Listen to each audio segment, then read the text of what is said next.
La politique, après le Parti socialiste hier, ce sont les Verts qui se penchaient aujourd'hui sur leurs résultats aux dernières élections. Ambiance morose. Le député Yves Cochet a proposé ni plus ni moins une dissolution du mouvement, proposition rejetée par le Conseil national à une large majorité. Bénédicte Doré, Christian Walter. 50 voix contre, 8 pour.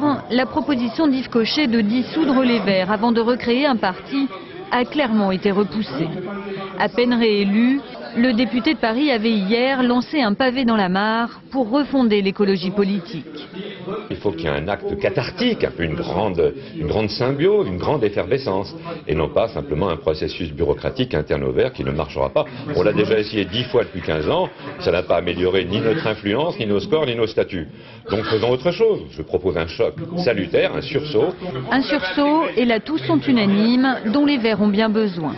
Mais pour Dominique Voynet, détruire pour reconstruire n'est sûrement pas la bonne méthode. Moi j'ai eu l'impression pendant toute la campagne présidentielle de rencontrer des militants qui y croyaient fort, qui avaient confiance dans leurs idées, qui étaient capables sur le terrain de mener des actions très concrètes. Le fait que ce travail soit saboté par le défoulement d'un seul n'est pas compris. Mais l'ex-candidate et le député sont au moins d'accord sur un point, s'ouvrir à d'autres personnalités, de José Bové à Nicolas Hulot. Mais pour certains, l'essentiel est surtout d'être cohérent. Il faut sortir de l'ambiguïté.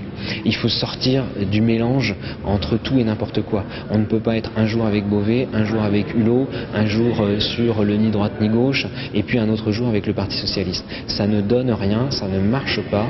D'ici la fin de l'année, la réforme des statuts et un projet concret devraient voir le jour. Après les défaites des dernières élections, la rénovation du parti est indispensable avant d'attaquer les municipales et surtout pour retrouver le sourire.